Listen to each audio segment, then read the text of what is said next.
The forest held its breath, as if anticipating something momentous, something that would shatter the stillness of the night.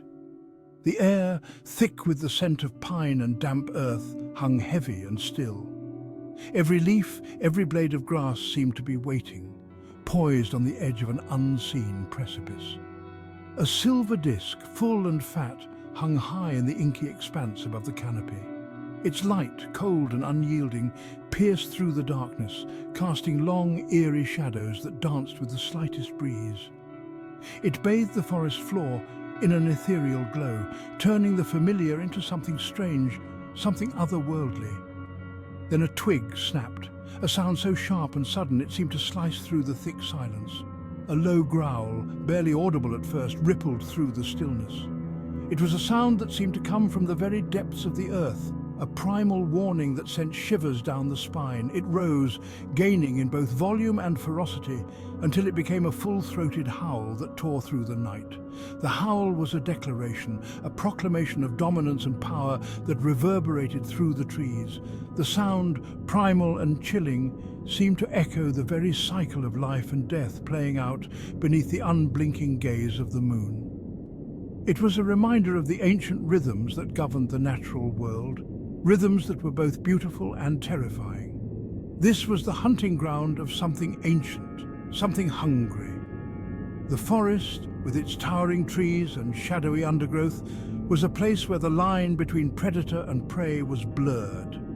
This was the domain of the werewolf, a creature of legend and nightmare. Its presence was a dark stain on the fabric of the night, a reminder of the wildness that lurked just beyond the edge of human understanding. The howl echoed through the trees, a haunting melody that spoke of untamed wilderness and the raw power of nature. It was a sound that resonated with the very soul of the forest, a call to the wild that could not be ignored. It was a sound that had chilled the blood of humans for millennia, a sound that whispered of the beast that lurked within us all. The fear it inspired was ancient and instinctual, a reminder of the fragility of human life in the face of nature's relentless power. It was a sound that spoke of transformation, of the thin veil that separated man from monster. The transformation was both physical and psychological, a journey into the darkest corners of the human soul. And on this night, under the watchful eye of the moon, that veil felt perilously thin indeed.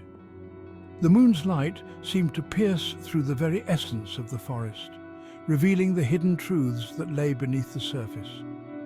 It was a night of revelations, a night when the boundaries between the known and the unknown, the real and the imagined, were blurred beyond recognition. The werewolf, a creature of myth and legend, feared and revered across cultures and centuries, spoken of in hushed tones around flickering campfires and whispered in the dead of night. The werewolf's tale is one that has been passed down through generations, a story that has evolved and adapted, yet always retained its core message of caution and fear. Its story is as old as humanity itself, woven into the fabric of our collective unconscious. From the earliest days of human civilization, the werewolf has been a symbol of the unknown, the wild, and the uncontrollable forces of nature. The ancient Greeks, masters of storytelling, wove tales of Lycaon, a king whose hubris earned him the wrath of the gods. These stories were not just entertainment, they were moral lessons, warnings about the dangers of overstepping one's bounds and defying the natural order. Lycaon, ruler of Arcadia, dared to test Zeus, the king of the gods. His arrogance and disrespect for the divine were his downfall. He served Zeus a meal made from the flesh of his own son, hoping to expose the god's supposed omniscience. This act of unspeakable cruelty was meant to challenge the very nature of the gods, to prove that they were not all-knowing. Zeus, enraged by this act of unspeakable cruelty, unleashed his fury upon Lycaon. The god's wrath was swift and merciless, a reminder of the power and authority of the divine. The king was transformed into a wolf, a creature of the wild, condemned to roam the earth forevermore, a prisoner of his own bestial nature. This transformation was not just a punishment, but a reflection of Lycaon's inner savagery and loss of humanity. Lycaon's tale served as a stark warning, a reminder that to stray from the path of righteousness to embrace cruelty and darkness was to risk losing one's humanity entirely. The story of Lycaon became a powerful allegory, teaching that our actions have consequences and that the line between human and beast is thinner than we might think. The werewolf became a symbol of the beast that lurked within us all, a terrifying reminder of the potential for darkness that resided in the human heart. It was a metaphor for the duality of human nature, the constant struggle between our civilized selves and our primal instincts.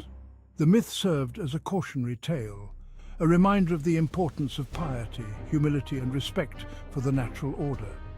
It taught that to defy the gods, to act with hubris and cruelty, was to invite disaster. The story of the werewolf, and of Lycaon in particular, has endured through the ages because it speaks to a fundamental truth about the human condition. That we are all capable of great good and great evil, and that the choices we make define who we are. The werewolf's legend was not confined to the sun-drenched hills of ancient Greece. It found fertile ground in the icy north, where the Norsemen spun tales of warriors who fought with the fury of wild animals. These were the berserkers, fearsome warriors who donned the pelts of wolves and bears and charged into battle with a ferocity that bordered on the supernatural. The berserkers were said to be followers of Odin, the All-Father, the god of war and wisdom. Odin himself was often depicted with wolves at his side, fierce creatures that embodied the untamed power of nature. The berserkers, fueled by their belief in Odin's power, sought to emulate the ferocity of these animals, tapping into a primal rage that allowed them to overcome their enemies. These warriors were said to be capable of incredible feats of strength and endurance, shrugging off wounds that would cripple ordinary men. They were the stuff of nightmares, their eyes blazing with a terrifying light, their bodies transformed into instruments of war. The berserkers, like the werewolves of Greek myth, embodied the duality of man and beast, the terrifying potential for both savagery and immense strength that resided within the human spirit. The enduring power of the werewolf myth lies not just in its fantastical elements, but in its profound psychological resonance. This myth has captivated human imagination for centuries, weaving its way through folklore, literature, and popular culture. It delves deep into the exploration of our most deeply rooted fears and anxieties. The werewolf embodies our primal fear of the unknown, the dark, and the untamed forces that exist beyond the realm of civilization. This fear is not just about the physical darkness, but also the metaphorical darkness within ourselves. The werewolf myth speaks to our fear of losing control, of succumbing to the animalistic urges that we suppress beneath a veneer of reason and social conditioning. This loss of control is a universal fear, one that transcends cultures and epochs. The transformation itself, often depicted as a painful and violent process, is symbolic of our own internal struggles.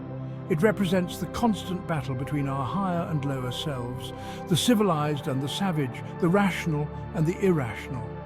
The full moon, a symbol of change and instability, serves as a potent trigger for this transformation. It links the werewolf to the cyclical nature of the cosmos and the unpredictable forces of nature. The full moon's influence on the werewolf transformation is a reminder of the natural rhythms that govern our lives, rhythms that are often beyond our control. We are all capable of great good and terrible evil. The werewolf is a manifestation of that duality, a creature caught between two worlds. This duality is a reflection of our own nature, the constant tension between our civilized selves and our more primal instincts. The fear of the werewolf is also the fear of the other, of that which is different, wild, and uncontrollable. It reflects our anxieties about the boundaries between ourselves and the natural world. These boundaries can seem all too permeable in the face of primal instincts and the raw power of nature. The werewolf, caught between two worlds, becomes a symbol of our own anxieties about identity, belonging, and the fragile nature of civilization. It is a reminder that beneath our civilized exteriors, we are all still connected to the wild, untamed forces of nature. The werewolf myth also serves as a cautionary tale about the dangers of repressing our true nature. When we deny our primal instincts, they can manifest in destructive ways.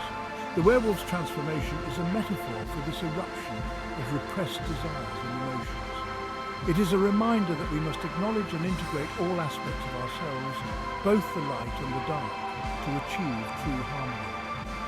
The werewolf's struggle is our struggle, a reflection of the human condition and the eternal quest for balance. In the end, the werewolf myth endures because it speaks to something fundamental within us all. It is a powerful symbol of the duality of human nature, the tension between civilization and the wild, and the ongoing struggle to reconcile these opposing forces within ourselves.